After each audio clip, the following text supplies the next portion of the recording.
இயேசு கிறிஸ்துவின் பரிசுத்த நாமத்திற்கு மகிமை உண்டாவதாக.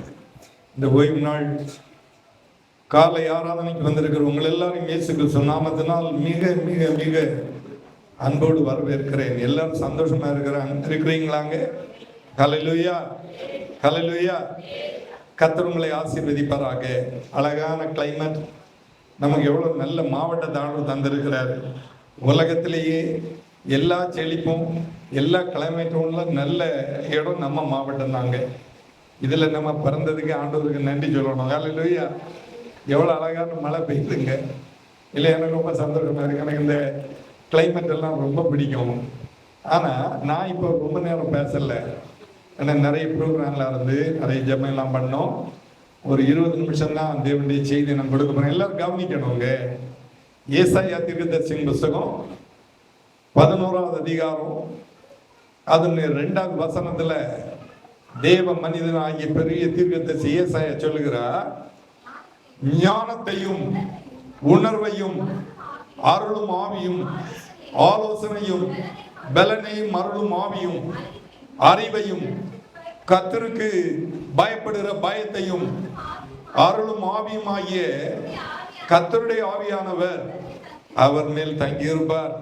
இன்றைக்கு உள்ள பிரசங்கத்தின் தலைப்பு தேவ ஞானத்தின் ஆவியினால் நிரப்பப்படு. தேவ ஞானம், தேவ நியாயம் இல்லை, தேவ ஞானத்தின் ஆவியினால் நிரப்பப்படு. அப்போ நம்ம ஆவி மனிதர்கள், பலவிதமான ஆவிகள் உலகத்தில் இருக்கு. அதுல முக்கியமான ஆவி என்னன்னு இந்த ஏசாயா சொல்லுகிறார். ஞானத்தையும் உணர்வையும் அருளும் ஆவியும் ஆலோசனையும் பலனும் அருளும் ஆவியும் அறிவையும் கர்த்தருக்கு பயப்படுகிற பயத்தையும் அருளும் ஆவியும் ஆகிய கர்த்தருடைய ஆவியானவர். ஒரு தேவனுடைய பிள்ளைக்கு இவ்வளவு தேவை. தேவ ஆவி ஒரு மனுஷன்கிட்ட வந்துட்டுன்னா, ஆலோசனை கொடுக்க தேவ ஆவி வந்துட்டுன்னா, பலனை கொடுக்கிற தேவ ஆவி அவன்ல கிரியை செய்தா, பயத்தை போக்குற தேவ ஆவி அவனுக்குள்ளால வந்து அவன் தான் முழு மனிதன். நம்ம யாருன்னு பார்க்கணும். மற்றவங்க அறகுறை தான். அதாவது சொல்லுவாங்க, குறைகுடம் லம்மோ நிறகுடம் லம்பாது. அப்ப அந்த தேவ ஞானம் ஒரு மனுஷனுக்கு வரும் பொழுது அவன் பூரணமா இருக்கிறான். ஞானத்தை குறித்து யோபு சொல்றார். யோபின் புஸ்தகம் 28வது அதிகாரம் அதனுடைய 18வது வசனத்துல பவளத்தையும் ஸ்படிகத்தையும் அத்தோடு ஒப்பிட்டு பேசலாகாது, முத்துக்களை பார்க்கிலும் ஞானத்தின் விலை உயர்ந்தது. இந்த பவளம் ஸ்படிகம் முத்து இந்த ஞானத்துக்கு ஒப்பாகாது. அது வேல்யூ இருக்கு, 5 லட்சம் 10 லட்சம் இருக்கு. ஆனா அதை விட தேவனுடைய ஞானம் விலையேற பெற்றதுன்னு யோபு சொல்றார். கர்த்தர் வந்து சாலமனுக்கு தேவனுடைய ஞானத்தை கொடுத்தார். ஞானத்துல அவரை மிஞ்சின மனுஷன் இதுவரையிலும் பிறக்கல. இயேசு கிறிஸ்துவை தவிர ஒருவரும் இல்லை. அந்த ஞானத்தினால அவர் பெரிய ஆலயத்தை கட்டுகிறார். முதல்ல எருசலேம் தேவாலயம் இவரால் தான் கட்டப்பட்டு, அந்த ஞானத்தினால பெரிய அரண்மனையை கட்டுகிறார். உலகத்தில் உள்ள எல்லாரும் அந்த அரண்மனையை பார்த்துதான் பெரிய பெரிய ராஜாக்கள் கட்டினாங்க. கர்த்தர் கொடுத்த ஞானத்துல நியாயம் விசாரிக்கிறான். 2 பெண்கள் சண்டை போடுறாங்க ஒரு பிள்ளைக்காக. ஒருத்தி சொல்றா இது என்னுடைய பிள்ளை, ஒருத்தி சொல்றா இது என்னுடைய பிள்ளை. மந்திரிமாரெல்லாம் இருக்கிறாங்க. இவர் சொன்னாரு, ஒரு பட்டயத்தை கொண்டு வாருங்க, இந்த பிள்ளைய 2 வெட்டுங்க, பாதியை இவள்கிட்ட கொடுங்க, பாதியை இவள்கிட்ட கொடுங்க. நியாயம் சொல்லியாச்சு. ராஜா சொன்னோட பட்டயத்தை எடுத்துட்டு வரா. அந்த உண்மை உள்ள தாய் சொல்ற, வேண்டாம் வேண்டாம் வெட்டாத, அந்த அம்மாட்டையே கொடுத்துரு. பொய்யான தாய் சொல்றா, இல்லை இது எனக்கும் வேண்டாம் உனக்கு வேண்டாம், எனக்கு பாதி போதும்ன்றா. ராஜா சொன்னாரு, இந்த பிள்ளையை எடுத்து இவள்கிட்ட கொடுங்க. இதுக்கு தாய், பிள்ளைக்கு தாய் தான் சொன்னாரு. ஞானம் கொடுத்தாரா இல்லையா? கர்த்தர் இன்றைக்கும் ஜீவன் உள்ளவரா இருக்கிறார். உலகத்துல வாழ்கிற உங்களுக்கும் எனக்கும் அருமையான தேவனுடைய பிள்ளைகளை ஞானம் ரொம்ப முக்கியம். அந்த தேவ ஞானம் எப்படி வருதுன்னா, ஒரு மனுஷன் பரிசுத்தமா நடக்கும் பொழுது, நான் பண்ணாலைங்க ஒரு சங்கீத பாதத்தில் ஒரு பிரசங்கத்தை கட்டிங்க, ஆழத்தை பற்றி இருளை பற்றி எல்லாம் கட்டிங்க. இதுக்கு மேல ஒரு பரிசுத்தம் இருக்கு, ஒழுங்கின்மை வெறுமையை பற்றி கேட்டீங்க. அப்போ ஞானம் ஒரு மனுஷனுக்கு வரும் பொழுது அவன் பரிசுத்தமா நடக்கணும்னு தீர்மானம் பண்றான். பலவிதமான இச்சைகள் வருது, பலவிதமான போராட்டங்கள் எல்லாம் வருது, அந்நிய அன்புகள் எல்லாம் மெதுவா மெதுவா உள்ள வருது. அவன் அதுக்கு இடம் கொடுத்தான்னு சொன்னா தேவன் அவனை விட்டு பேராச்சு, தேவ ஞானம் அவனை விட்டு எடுக்கப்பட்டு போகிறது. அவன் அதுக்கு இடம் கொடுக்காம நான் பரிசுத்தமா வாழுவேன், நான் தேவனுடைய பிள்ளையாக ஜீவிப்பேன் அப்படின்னு தீர்மானம் பண்ணும் பொழுது கர்த்தர் அவனை காக்கிறார். சாத்தானுக்கு ஒரு ஞானம் இருக்கு. யாக்கோபின் புத்தகம் 3வது அதிகாரம் 15வது வசனம் முதல் படிங்க. அவனுக்கு ஞானத்தை பாருங்க.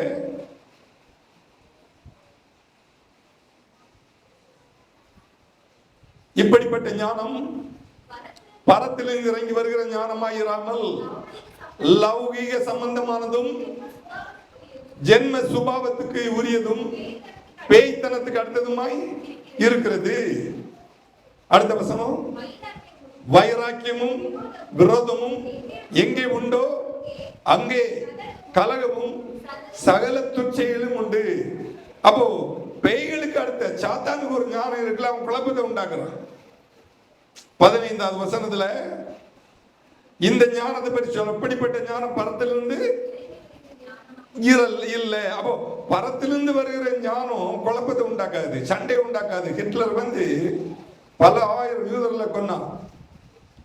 ஹமாஸ் ஒரு வருஷத்துக்கு முன்னால இஸ்ரேல் நாட்டுக்குள்ளால இறங்கி பல பெண்கள் எல்லாம் பிடிச்சிட்டு போனாங்க, குழப்பத்தை உண்டு பண்ணான். இது தேவ ஞானம் கிடையாது.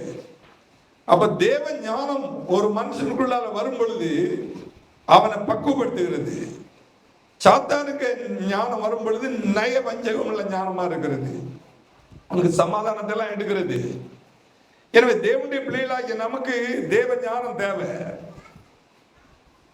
சாத்தான் அந்த லௌகிக சம்பந்தமான பரத்திலிருந்து வராத ஒரு ஞானம் இருக்குல்ல, தேவ ஞானத்தை சொல்றேன், பரத்திலிருந்து வருகிறது அந்த ஞானம்.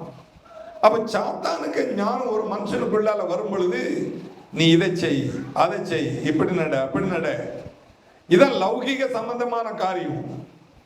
நீ இந்த இஷ்டம் போல வாழ்ந்துக்க, உன் இஷ்டம் போல ஜீவி, உனக்கு கொடுத்திருக்கிற பணத்தை தவறா பயன்படுத்து, எல்லாம் உனக்குள்ளால வருது.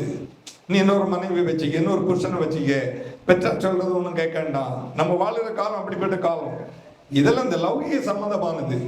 அந்த லௌகிக சம்பந்தமான ஞானம் ஒரு மனுஷனுக்குள்ளால வரும் பொழுது அதற்கு தன்னை அவன் ஒப்பு கொடுத்தான் என்றால் முடிவு எப்படி இருக்கு தெரியுமா?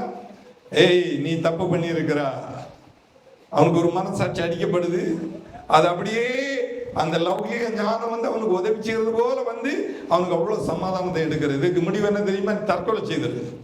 நீ உலகத்துல வாழக்கூடாது. அப்படி சாத்தான் அந்த லௌகிக ஞானத்தையும் அவனுடைய தந்திரமான ஞானத்தையும் கொடுத்து அநேகரை நரகத்துக்கு நேராக கொண்டு போயிடணும். அது தப்பிக்கிறதுக்கு தான் நம்ம எல்லாம் தேவ சம்மதத்தில் வந்து உட்கார்ந்துட்டு இருக்கோம். எனவே தேவ ஞானம் நமக்கு வேணும். எப்படி தேவனுடைய ஞானத்தை பெற்றுக்கொள்கிறது? தேவனிடத்திலிருந்து வருகிற ஞானத்துக்கு ஒரு மனிதன் தலை வணங்கினான் என்றால் சரீர பிரகாரமான எந்த குறைவும் அவனுக்கு வராது. பொருளாதார செழிப்பை குறித்தெல்லாம் சொல்லப்பட்டிருக்கிறதுங்க. தேவ ஞானத்தை பெற்றவங்க எல்லாம் நல்லா வாழ்ந்திருக்கிறாங்க. நீங்களும் நானும் பொருளாதார ரீதியில செழிப்பா இருக்கிறது தான் தேவனுடைய சித்தம். அப்போ ஒரு மனுஷன் எல்லா விதத்திலும் செழிப்பா இருக்கணும்னு சொன்னா தேவ ஞானம் வேணும். அவனுக்கு ஒரு பயபக்தி இருக்கும், சந்தோஷம் இருக்கும். தேவ ஞானம் உள்ள மனுஷனுக்கு முகம் பிரகாசமா இருக்கும். அவன் தூங்கினா நல்லா தூங்குவான். காரியங்களை செய்தால் கர்த்தர் அவனோடு இருப்பார். போகிற வருகிற வழிகளில் அவனை காத்துக் கொள்ளுவார். எல்லா நன்மையினால் நிரப்புவார். சரி, தேவனுடைய ஞானத்தை எப்படி பெற்றுக்கொள்கிறது? ஒரு 4 காரியம் சொல்றேன். ஒன்று, மத்தேயு சுவிசேஷம் 7வது அதிகாரம் 7வது வசனம் முதல் இயேசு ஒரு மலை பிரசங்கம் செய்கிறார். கேளுங்கள், அப்பொழுது உங்களுக்கு கொடுக்கப்படும், தேடுங்கள், அப்பொழுது கண்டடைவீர்கள். தட்டுங்கள், அப்பொழுது உங்களுக்கு திறக்கப்படும். அடுத்த வசனம், ஏனென்றால் கேட்கிறவன் எவனும் பெற்றுக் கொள்கிறான், தேடுகிறவன் கண்டடைகிறான், தட்டுகிறவனுக்கு திறக்கப்படும். அப்ப சும்மா தான் ஞானம் வராது, நம்ம கேட்கணும். நம்ம சில நேரத்துல ஆண்டோட்ட கேட்கறதுக்கு பதிலாக நம்ம சிநேகிதர்ல கேட்கிறோம். ஒரு காரியம் நமக்கு வந்து உடனே நம்மளே நம்ம ஞானத்தை பயன்படுத்துறோம். இதை கொண்டு பேங்க்ல வச்சிருவோம், இது இத்தனை பைசா கொடுத்தாலும் ஒன்றும் இல்லை, எனக்கு ஒரு கஷ்டம் வந்திருக்கு, எனக்கு நான் 10 பைசா கூட வட்டி கொடுக்கறதுக்கு தயார். இப்படி எல்லாம் சொந்த ஞானத்தை பயன்படுத்துறோம். அதனால மொத்த ஆசீர்வாதம் நம்மளை விட்டு போயிடுது. இன்றைக்கு நீங்க தீர்மானம் பண்ணணும். ஆண்டு பரத்திலிருந்து வருகிற ஞானம் என்னன்னா, ஒரு காரியம் நமக்கு வரும் பொழுது லாபமோ நஷ்டமோ ஏதோ ஒரு காரியம் முழங்கற் படிங்க, ஆண்டோட்ட கேளுங்க. அது எனக்கு தருவாரா, அவங்களுக்கு தான் கொடுப்பாரு, தப்பு கணக்கு போடுறாங்க. பாடுகள் வரும் பொழுது எனக்கு மாத்திரம்தான் பாட்டு இல்லவே இல்லைங்க. யாக்கோபு 5வது அதிகாரம் 16, 17, 18வது வசனங்கள்ல எலியா என்பவன் நம்மை போல பாடுள்ள மனுஷன். படிமா 17வது வசனம், எலியா என்பவன் நம்மை போல பாடுள்ள மனுஷனாயிருந்தும் மழை பெய்யாதபடிக்கு கருத்தாய் ஜெபம் பண்ணினான். ஜெபத்தை பாருங்க, எப்படி நம்ம கேட்கணும், கருத்தா ஜெபம் பண்ணணும், உபவாச ஜெபத்தில் வரணும், சபை ஆராதனைக்கு வரணும், அது இப்படிப்பட்ட பிரசங்கத்தை கேட்கணும். கருத்தாய் ஜெபம் பண்ணின பொழுது அப்பொழுது 3 வருஷமும் 6 மாதமும் பூமியின் மேல் மழை பெய்யவில்லை. மறுபடியும் ஜெபம் பண்ணினான். அப்பொழுது வானம் மழையை பொழிந்தது, பூமி தன் பலனை தந்தது. உங்களுக்கு தர சித்தமா இருக்கிறாரு. முதல்ல தேவ ஞானத்தை எப்படி கொள்கிறது? கேட்கிறதுனால். எல்லாரும் சொல்லுங்க, கேட்கிறதுனால். நீங்களும் கேட்கணும். இங்க யார் யார் என்னென்ன சூழ்நிலைமையில வந்திருக்கிறீங்களோ, கர்த்தர் ஞானத்தை உங்களுக்கு கொடுக்கிறார். தேவ ஞானம் ஒரு மனுஷனுக்கு வந்துன்னா எல்லா ஆசீர்வாதம் வருங்க. சீரிய தேசத்து படை தளபதியாகிய நாகமானுக்கு குஷ்டரோகம், தீர்க்கதரிசிகிட்ட வந்து சுகத்துக்கு வரான். அவருக்கு தேவ ஞானம் இருந்தது. சொன்னது ஒன்னே மட்டும்தான் சொன்னாரு, நீ யோர்தான் நதியில போய் 7 தடவை ஸ்நானம் பண்ணு, நீ மொழி கரையேறின உன் மாம்சம் சிறு பிள்ளையின் போல மாம்சம் ஆகும். தேவ ஞானம் எப்படி வேலை செய்ய பாருங்க. இவரு என்னெல்லாமோ பண்ணி பார்த்தாரு, விடல. அந்த 7 தடவை மொழி எழும்புற உடனே அவனுடைய சரீரம் வெக்குஷ்டரோகம் எல்லாம் போச்சு. ஒரு சிறு பிள்ளையின் மாம்ச பலத்தை போல மாறிட்டு. தேவனுடைய பிள்ளைகள் எல்லாம் உலகத்தில் இருந்த போது தேவ ஞானத்தினால வழி நடத்தப்பட்டிருக்கிறாங்க. நீங்களும் செய்யலாம். அதே வல்லமை உங்களுக்கும் கொடுக்கிறார், எனக்கும் கொடுத்திருக்கிறார். நம்ம பயன்படுத்தணும்னு ஆவியானவர் சொல்லுகிறார். அதான் ஏசாயா 11ல சொன்னாரு, ஆவியானவர் உங்கள் மேல இருக்கிறார், பலத்தின் ஆவியானவர், ஆலோசனையின் ஆவியானவர், ஞானத்தின் ஆவியானவர். எனவே தேவ ஞானத்தினால நிரப்பப்படுகிறதுக்கு முதல்ல நம்ம கேட்கணும். தேவனுடைய பிள்ளைலாம் கேட்டிருக்கிறாங்க, பயங்கர பஞ்சம். நீங்க யாரா பஞ்சத்துல இருக்கிறீங்களா? இந்த பிரசங்கத்தை கேளுங்க. நாடு எல்லா இடம் பஞ்சம். இவர் சொல்றாரு, மழை இல்லைன்னா பஞ்சம் வந்துருவாங்க. இப்ப நம்ம மாவட்டம் செழிப்பா இருக்கான்னு என்ன அழகா மழை பெய்யும், பச்சை பச்சைன்னு இருக்குல்ல, சச்சை கொடி அப்படிதான் பாக்குறோம். அப்ப நீங்க செழிப்பா இருக்கணும்னா முதல்ல தேவ ஞானத்தை பயன்படுத்துங்க, கேளுங்க. நான் ஆண்டோட கேப்ப நிறைய வச்சிருக்கிறாருங்களே, 2 சென்ட் 4 சென்ட் 5 சென்ட் 10 சென்ட் 10 லட்சம் 20 லட்சம் பேங்க் பேலன்ஸ் எல்லாம் இருக்கு. அதெல்லாம் ஆண்டவருக்கு ஒண்ணும் கிடையாதுங்க. உலகத்துல உள்ள எல்லா சொத்தும் நம்முடைய ஆண்டவருடையது. அல்லேலூயா. நம்ம கேட்டோம்னா தருவார். பாடுகள் வரும் பொழுது கேட்கணும். தீர்க்கதரிசிகளெல்லாம் கேட்டு இருக்கிறாங்க, ஞானத்தை பயன்படுத்தி இருக்கிறாங்க, கேட்டதுக்கெல்லாம் பதில் தந்து இருக்கிறார். உங்களுக்கும் தருவார். 2வது, வேதத்தின் மூலமாக ஞானத்தை நம்ம பண்ணணும். சங்கீதங்களின் புஸ்தகம் 19வது அதிகாரம் 7வது வசனத்துல தாவீது ராஜா ஒரு அருமையான காரியத்தை சொல்கிறார். கர்த்தருடைய வேதம் குறைபற்றதும் ஆத்துமாவை உயிர்ப்பிக்கிறதுமா இருக்கிறது. கர்த்தருடைய சாட்சி முழுமையானதும் பேதையை ஞானியாக்குறதுமா இருக்கிறது. அப்ப வேதத்தின் மூலமாக ஞானம் உண்டாகணும். எல்லாரும் பைபிள் கொண்டு வந்துருக்கீங்க, பைபிள் எடுத்து காணிங்க. பைபிள் கொண்டு வராத எல்லாரும் அடுத்த வாரம் கொண்டு வரணும். நம்ம ஆட்கள் எல்லாம் எல்லாத்துக்கும் முக்கியத்துவம் கொடுப்பாங்க. பைபிள் எடுத்து சர்ச்சைக்கு எங்க போறீங்க, அது வரை போயிட்டு வரேன், வெளிச்செல்லாம் வச்சுக்கிடுவாங்க. நான் நிறைய பேர் பார்த்தா ஜம்முன்னு கொண்டு வருவாங்க. இது இல்லைன்னா நான் ஒண்ணும் இல்லைங்க. நல்லா இதை நேசிக்கிறேன். வாழ்றதுக்கு அவ்வளவு ஆசீர்வாதம் இருக்கு. வேதத்தை ஒரு மனுஷன் நேசித்தான்னா அவனுக்கு தேவ ஞானத்தினால நிரப்பப்படுவாங்க. எண்ணத்தை சம்பாதித்தாலும் ஞானத்தை சம்பாதி. ஞானம் எங்கிருந்து? கர்த்தருடைய வேதம் குறைபெற்றதும் ஆத்துமாவை உயிர்ப்பிக்கிறதுமா இருக்கிறது, தேனிலும் மதுரமா இருக்கிறது. 119ஆம் சங்கீதத்துல. அப்ப நீங்களும் கர்த்தருடைய வேதத்தை நேசிங்க, வேதம் படியுங்க, குடும்ப ஜெபம் பண்ணுங்க. இன்னைக்கு எல்லாரும் குடும்ப ஜெபம் பண்ணீங்களாங்க? கர்த்தர் உங்களை ஆசீர்வதிப்பாரு. நாம என் மனைவி ரொம்ப நேரம் ஜெபம் பண்ண எல்லா காரணத்துக்காக ஜெபம் பண்ணுவோம். எக்ஸாம் எழுத பிள்ளைகளுக்காக, நாளைக்கு ஸ்கூல் திறக்கிற பிள்ளைகளுக்காக, பலகீனமானவங்களுக்காக நீங்களும் அதை செய்யணும். கர்த்தருடைய வேதத்துல ஒரு மனுஷன் பிரியப்பட்டுட்டான்னு சொன்னா அவன் பிரியப்படும்படியான எல்லா காரியத்தையும் கர்த்தர் அவனுக்கு செய்வார். மூன்றாவதாக, தேவ பயத்தினால நமக்கு ஞானம் உண்டாகும். ஞானம் ஒரு மனுஷனுக்கு தேவ பயத்தை உண்டாக்குறது. நீதிமொழிகளுக்கு எழுதின நிருபம் அதனுடைய 1ஆவது அதிகாரம் 7வது வசனத்தை படிங்க. கர்த்தருக்கு பயப்படுதலே ஞானத்தின் ஆரம்பம். ஒரு மனுஷனே கர்த்தருக்கு நாம் பயப்படுவேன்னு சொன்னா அது அவனுக்கு ஞானம் வருது. அந்த ஞானம் உள்ளவங்க எல்லா காரியமும் பயந்து வாழ்வான். எல்லா இடத்துலயும் பாருங்க, ஒரு ஆபீஸுக்கு போறான், சில தடங்கள் சொல்றாங்க, அங்க போய் சட்டை போடுறாங்க, சண்டை போடுறாங்க. இப்ப எல்லாம் நம்ம பாக்குறோம், வேலை செய்வங்கள அடிக்க கூட செய்யறாங்க, ரவுடிஸ் எல்லாம் கொண்டு வச்சு மிரட்டுறாங்க. ஒருத்தன் மெதுவா ஐயா எனக்கு ஹெல்ப் பண்ணுவீங்களா? வேலை பார்க்கக்கூடியவங்க எல்லாம் இருக்கீங்க, நம்மள கேட்கறாங்க. பேங்க்ல வேலை பார்க்கறோம், ஒருத்தன் வாரம் எழுதிட்டு கேட்கறோம், ஐயா எனக்கு முடியல, எனக்கு நீங்க இதை ஹெல்ப் பண்ணுவீங்களா? தடல் முடலா செய்யறோம்னு கூட செய்ய மாட்டாங்க. கத்திரி பயந்த இந்த மனுஷனுடைய இந்த சட்டியை உதவி செய்யறாங்க. பயபக்தி மேல கொண்டு வருவாங்க.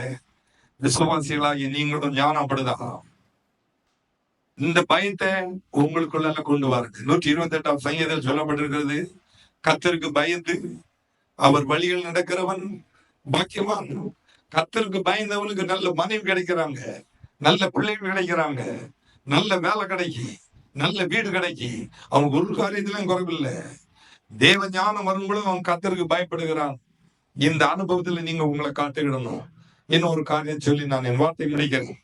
4வதாக, பரிசுத்தாவியினால் உண்டாகக்கூடிய ஞானம். 1 கொரிந்தியர் நிருபம் 2வது அதிகாரம் அவனுடைய 5-6வது வசனத்தை படிங்க.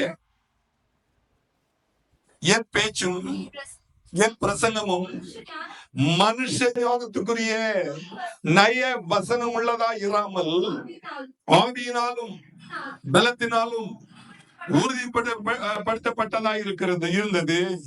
அப்படி இருந்தும் தேர்ந்தவர்களுக்குள்ளே ஞானத்தை பேசுகிறோம், இப்பிரபஞ்சத்தின் ஞானத்தை அல்ல, அழிந்து போவர்களாகிய இப்பிரபஞ்சத்தின் பிரபுக்களுடைய ஞானத்தையும் அல்ல. பரிசுத்தாவி ஒரு மனுஷனுக்குள்ளால் வரும் பொழுது, அப்போஸ்தலர் 1:8 பரிசுத்தாவி உங்களுக்குள்ள ஒரு மனுஷனுக்குள்ள வரும் பொழுது அவன் பலன் அடைகிறான். யூதேயா, எருசலேம், சமாரியா, உலகமெங்கும் சாட்சியா இருக்கிறான். அப்போ நமக்கு இந்த சாட்சி வேணும்னா அந்த பரிசுத்தாவின் ஞானம் வேணும். அது பிரபஞ்சத்துக்குரியது அல்ல. தேவன் கொடுக்கிற ஞானத்துல அது விசேஷமான ஞானம். ரோமருக்கு எழுதின நிருபம் 11வது அதிகாரம் 33வது வசனத்துல பவுல் சொல்றாரு, தேவனுடைய ஐஸ்வர்யம், ஞானம், அறிவு என்பவளின் ஆழம் எவ்வளவா இருக்கிறது. அவருடைய நியாய தீர்ப்புகள் அளவிடப்படாதவைகள், அவருடைய வழிகள் ஆராயப்படாதவைகள். தேவ ஞானம் ஒரு மனுஷனுக்குள்ளால வரும்பொழுது ஐஸ்வர்யம் வருது, அறிவு வருது. அது ஆழமா இருக்கு. ஆழக்கடலுக்கு ஆழத்தை பற்றி சொல்லப்பட்டிருக்கிறதுங்க. ஆனா தேவ ஞானத்துக்கு ஒப்பின ஒண்ணும் கிடையாது. தமிழ்நாட்டுல ஒரு பெரிய முதல்வர் இருந்தார், அண்ணாதுரை. ஃபாரின்ல எல்லாம் போய் மெசேஜ் எல்லாம் கொடுத்துருக்கிறார்.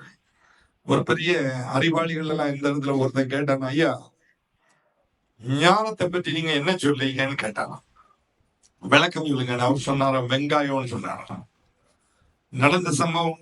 வெங்காயம்னா பல்லாரி பெரியவள்ளி உடைச்சு பாருங்க, உடைக்க உடைக்க வந்துகிட்டே இருக்கும். அந்த ஞானம் உங்களுக்கு வேணும்.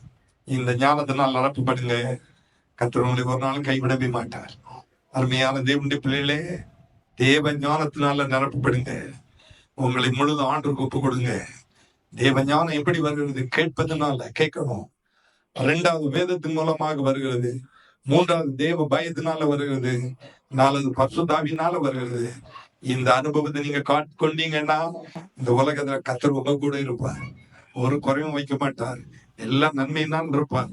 எல்லா ஆசீர்வாதத்தினால் இருப்புவார். உங்களுடைய தேவையெல்லாம் சந்தித்து உங்களை ஆசீர்வாதமாக வழி நடத்துவார் என்று சொல்லி நான் என் வார்த்தையை முடிக்கிறேன். கர்த்தர் இந்த வார்த்தையை ஆசீர்வதிப்பாராக. ஆமென்.